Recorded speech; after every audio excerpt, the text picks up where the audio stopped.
Bon, j'avoue, ce matin, j'ai fait un peu le feignant, hein. Bah, faut dire, c'est pas bien, hein. Alors, euh, je regardais une vidéo hier et j'ai trouvé une remarque intéressante. Je crois que c'est une vidéo d'un certain Mahesh Yogi. Je sais pas si tu connais. Et dans cette vidéo, il disait, euh,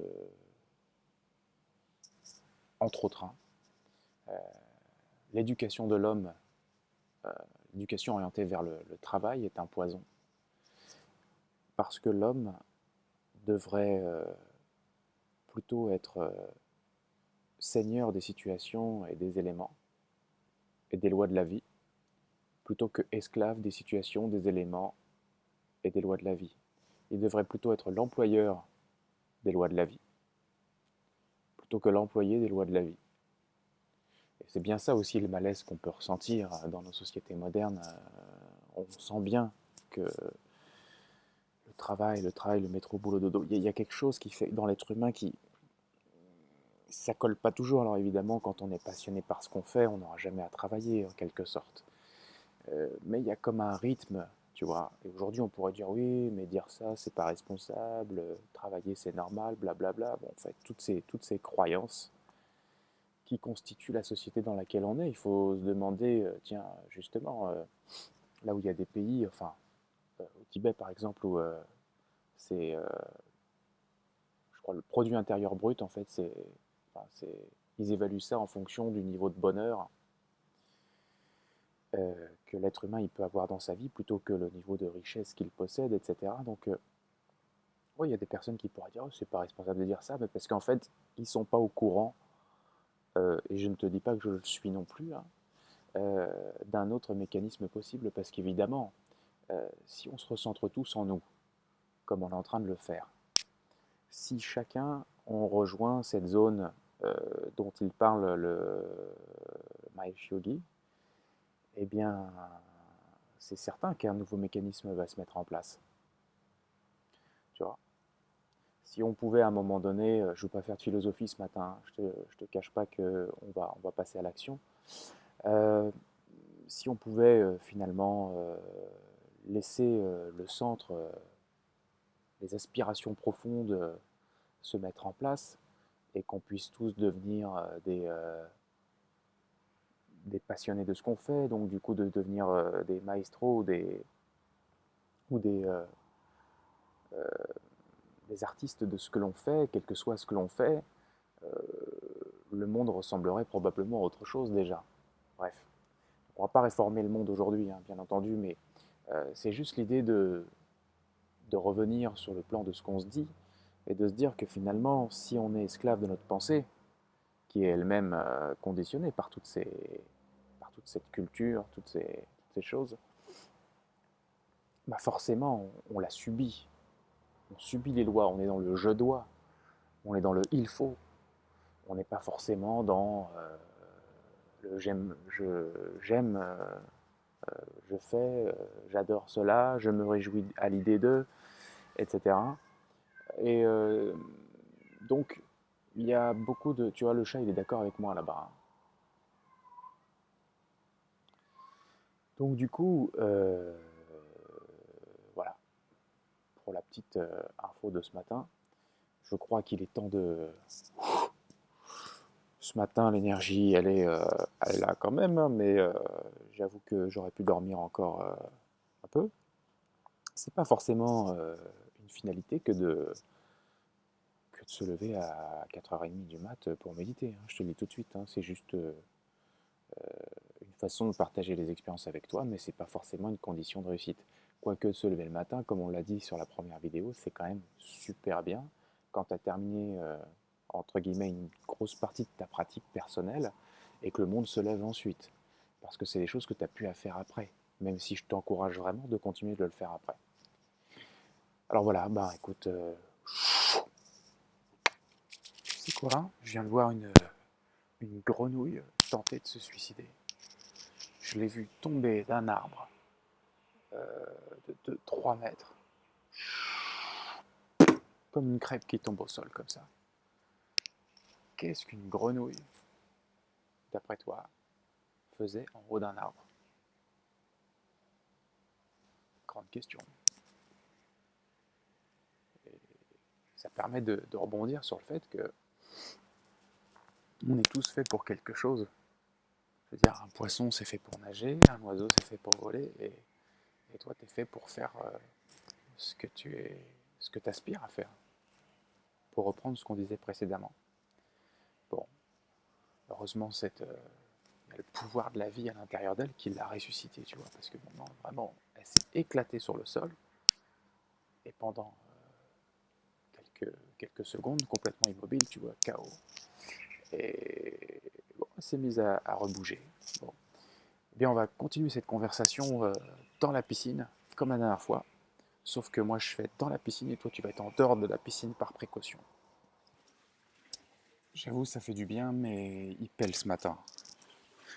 Ou c'est peut-être un petit peu tu vois, la petite fatigue qui s'est accumulée avec la semaine. Bref, donc reprenons un des aspects de ce que le fameux Mahesh Yogi disait hier dans une vidéo que j'ai vue.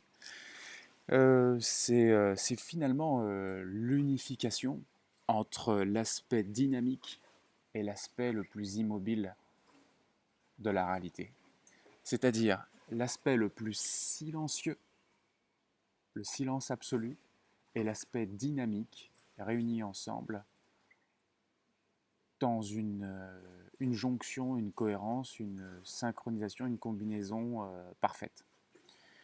Alors évidemment, ce point de rencontre entre la dynamique de la vie, tu vois, la dynamique de ta pensée qui s'exprime, la dynamique de l'événement qui se transforme, qui se modifie, qui se déplace, d'accord, la dynamique de la vie, le mouvement permanent de la vie,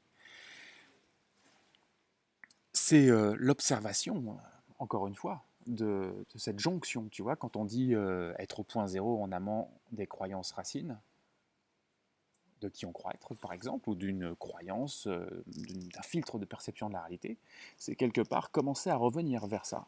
Alors évidemment, quand il parle de jonction parfaite et d'harmonie, de combinaison parfaite entre le silence absolu et la dynamique, encore faut-il le rencontrer dans la méditation, ce qui n'est pas forcément, tu vois, c'est un niveau très très avancé de cet aspect méditatif. En tout cas, c'est intéressant quand même de se dire, mais en fait, finalement, d'où apparaît la pensée? D'où apparaissent toutes ces choses? Tu sais que même dans le principe bouddhiste ou autre, on te parle que, effectivement, la nature des choses, tout comme en zéro mental, on va te le présenter d'une certaine manière, la nature des choses, c'est le vide. C'est le point zéro, c'est le vide. Et c'est de ce vide-là qu'apparaît la forme, qu'apparaît le mouvement. On peut dire que c'est un dérivé du vide, ou c'est un dérivé voilà, de ce point zéro. Alors, comprendre ça avec ta tête, c'est pas forcément justement l'objectif du zéro mental, de ces vidéos, ou, tu vois. C'est à un moment donné dans l'expérience directe. C'est-à-dire que toutes ces choses-là là, dont on se parle, ce n'est pas une accumulation de connaissances. Ce n'est pas une accumulation de choses que tu imagines sur la réalité. C'est pas une accumulation de tout ce savoir. C'est de la perception directe. C'est quelque chose que tu vérifies immédiatement. Et tu ne peux pas le vérifier dans le futur, tu ne peux le vérifier que maintenant. Donc, rentrer en toi-même, c'est pouvoir constater toutes ces réalités-là. Tu sais qu'aujourd'hui, les neurosciences commencent à valider et confirmer des choses que certains pensaient être complètement extravagantes ou complètement irréalistes ou complètement barrées, qui provenaient de certains maîtres spirituels, tu vois, comme le gars dont je t'ai parlé, ou d'autres, hein, qui ont réalisé ça en eux.